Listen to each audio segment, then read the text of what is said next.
UP के बाद अब बात महाराष्ट्र की करते हैं, जहां विधानसभा चुनाव का भी ऐलान नहीं हुआ है, लेकिन सियासी बयानबाजी तेज होती जा रही है। महाराष्ट्र की राजनीति में औरंगजेब के बाद अब्दाली की एंट्री भी हो चुकी है। शिवसेना यूबीटी के अध्यक्ष उद्धव ठाकरे पुणे में थे, कार्यकर्ताओं को संबोधित कर रहे थे। बीजेपी नेताओं पर जबरदस्त अटैक किया तो गृह मंत्री अमित शाह पर विवादित बयान भी दे दिया। उद्धव ठाकरे ने अमित शाह को अहमद शाह अब्दाली का वंशज कहा। उद्धव ठाकरे आगे बोले कि अहमद शाह अब्दाली का राजनीतिक वंशज अब हिंदुत्व सिखा रहे हैं। महाराष्ट्र की राजनीति में वार पलटवार का लेटेस्ट एपिसोड सामने रखती ये रिपोर्ट देखिए।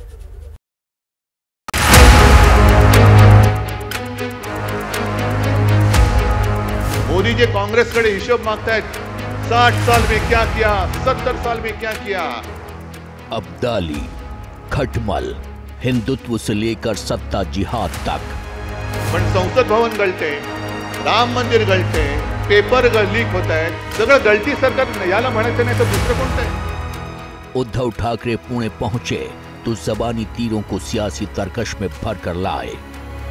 आज सुद्धा चंद्रबाबू नायडू हा काही हिंदुत्ववादी माणूस आहे। सामने सैकड़ों कार्यकर्ताओं की भीड़ थी। उद्धव ठाकरे ने भाषण देना शुरू किया और शुरू में ही पुणे से दिल्ली की सत्ता को चुनौती दी। मोदी जी कांग्रेसकडे हिशोब मागतायत। 60 साल में क्या किया, 70 साल में क्या किया। अरे तुम्ही 12 महिन्यात जे संसद भवन बांधले ते गळते, त्याचा हिशोब पहिला द्या आणि मग आमच्याकडे 70 वर्षाचा हिशोब मागा। 70 साल में क्या किया।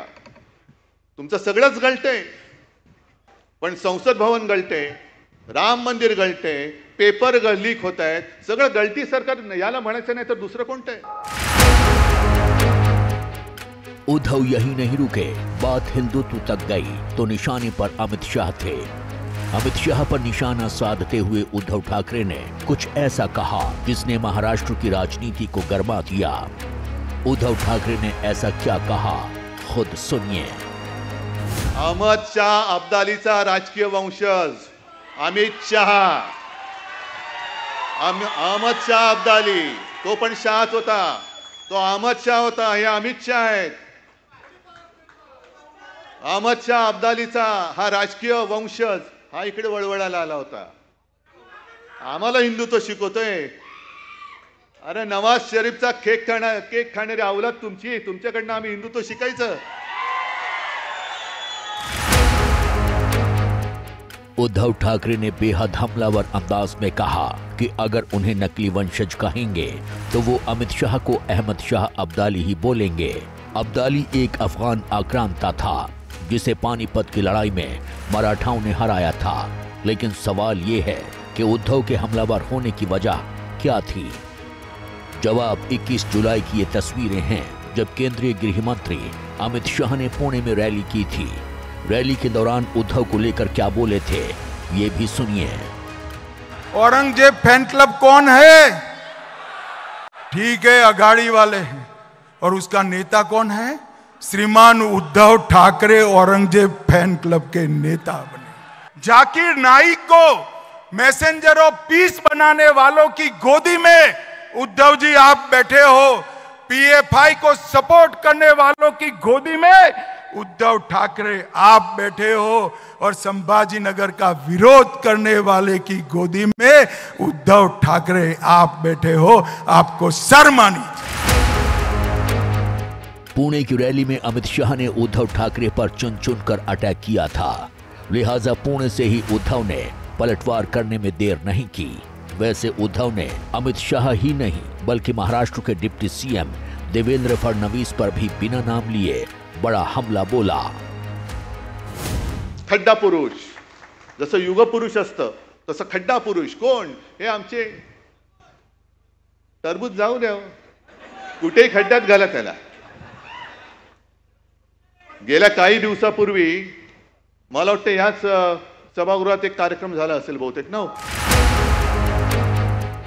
उद्धव ठाकरे के वार पर फडणवीस ने भी पलटवार करने में देर नहीं की। उद्धव ठाकरे एक निराश और हताश व्यक्ति है और इस निराशा के कारण उनके दिमाग पर बुरा असर हुआ है। और आज का भाषण करने के बाद उन्होंने ये दिखा दिया कि वो सचमुच औरंगजेब फैन क्लब के सदस्य है। उद्धव ठाकरे ने इससे पहले भी फडणवीस पर तीखे हमले किए थे। 2 दिन पहले शिवसेना की मीटिंग में कहा था कि महाराष्ट्र में या तो हम रहेंगे या देवेंद्र फडणवीस। अगदी त्या अनिल देशमुखांनी सांगितले की कसं मला आणि आदित्यला तुरुंगात टाकण्यासाठी या फडणवीसाचे डाव होते, सगळं मी सहन करून जिद्दीने उभा राहिलेला आहे, तर तू तरी राहशील तर मी तरी राहील। उद्धव ठाकरे जिस तरह से बीजेपी पर हमलावर हैं, उसकी वजह है मुंबई की 36 विधानसभा सीटें। 2019 के विधानसभा चुनाव की बात करें तो तब शिवसेना 2 हिस्सों में नहीं बटी थी, उसका बीजेपी के साथ गठबंधन था।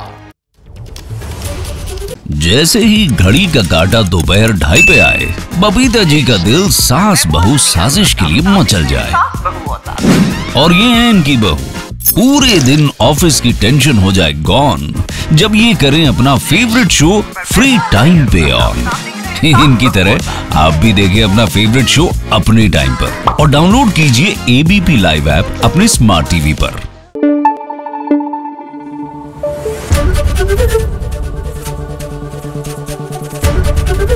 एबीपी न्यूज आपको रखे आगे।